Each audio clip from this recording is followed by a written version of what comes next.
Ces derniers temps, je me sens épuisée, sans motivation. Tout a un goût fade.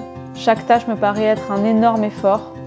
Comme si plus rien n'avait de sens. Alors je me suis dit, et si j'essayais un peu de positif? Ça fait déjà quelques temps que j'observe de loin cette habitude des affirmations positives sur Internet. Tu sais, ces personnes qui se regardent dans un miroir tous les matins et qui se disent « Je suis formidable, j'ai confiance en moi ». Et personnellement, j'ai toujours trouvé ça un peu ridicule en me disant « Mais c'est pas en te répétant des phrases tous les matins dans le miroir que tu vas changer ta personne, que tu vas changer ta vie en fait ». C'est vrai, moi je suis une personne un peu à l'ancienne, du genre t'as un problème, t'y vas, tu fonces, tu travailles, tu fais tout pour y arriver et basta. Et ben en fait, j'avais raison et j'avais tort. Et je pense que toi aussi, à la fin de cette vidéo, tu verras les choses autrement. Et toi, est-ce que tu crois aux affirmations positives? Mais alors pourquoi on a autant de mal à rester positif? Est-ce que tu as remarqué qu'on a beaucoup plus tendance à aller vers le négatif plutôt que le positif?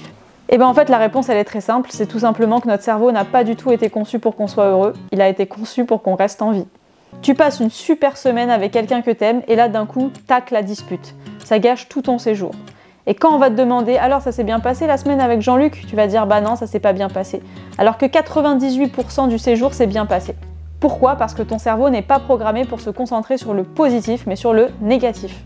En fait, il cherche avant tout à éviter la douleur et le danger. On a tous ce petit monstre dans notre tête qui nous balance des phrases comme « T'es vraiment pas à la hauteur. Pourquoi tu t'es lancé dans ce projet? Tu sais très bien que tu vas encore échouer. » Et là, c'est un cercle vicieux. Plus tu te le répètes, plus tu y crois.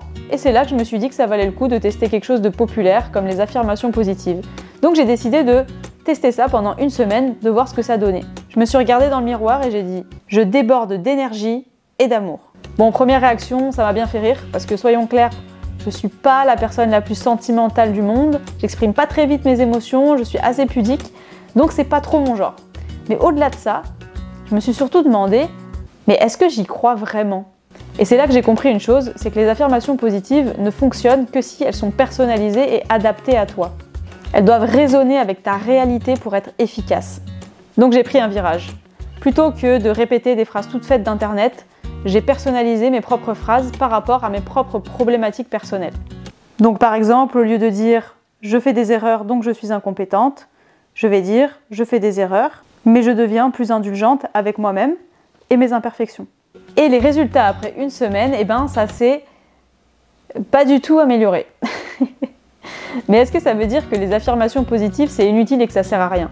Non, parce que le fait d'avoir personnalisé mes phrases et de les avoir exprimées en fonction de mes problématiques personnelles, ça m'a aidé quand même à mettre des mots sur ce que je devrais plus me dire au quotidien dans ma tête ou le mindset que je devrais avoir au quotidien. C'est vrai que les affirmations positives sont souvent vendues comme la solution miracle à la confiance en soi.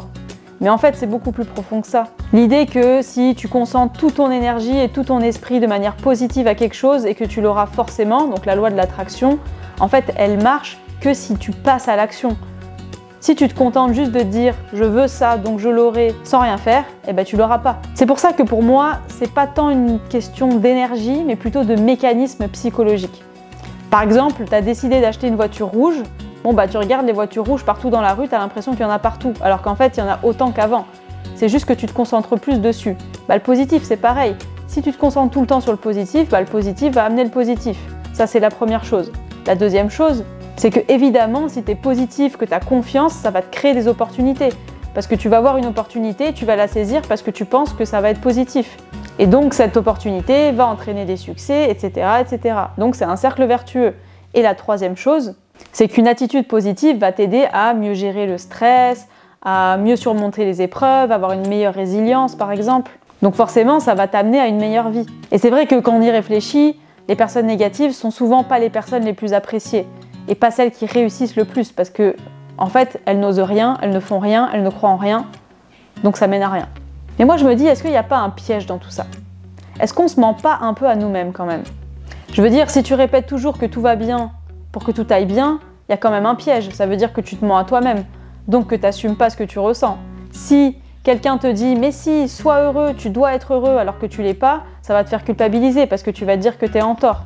Donc en fait, la vérité, c'est que la loi de l'attraction comme les affirmations positives fonctionnent seulement si tu es prêt à agir en conséquence. Là, par exemple, je suis stressée parce que je dois faire une demande de financement dans un délai très court pour le travail. Donc au lieu de me dire je suis stressée, mais t'inquiète pas, tout ira bien. Je vais plutôt me dire, je suis stressée, mais c'est normal, c'est parce que je prends mon travail au sérieux, j'ai envie de bien faire les choses, et donc je vais m'organiser et ça va très bien se passer. Et c'est là qu'intervient le reframing. C'est une technique que j'utilise depuis plusieurs années, qui consiste en fait à tout simplement hacker ton cerveau. Donc moi je dis souvent retourner ton cerveau. C'est-à-dire changer de perspective sur une situation ou une croyance. Imagine un verre rempli d'eau, il est à moitié vide ou à moitié plein pour toi? Il y a environ 6 mois, j'ai reçu des commentaires très durs sur mon travail. Et ma première réaction, ça a tout de suite été de me dire que j'étais nulle, que j'étais pas à la hauteur, que j'avais mal fait. J'ai beaucoup culpabilisé.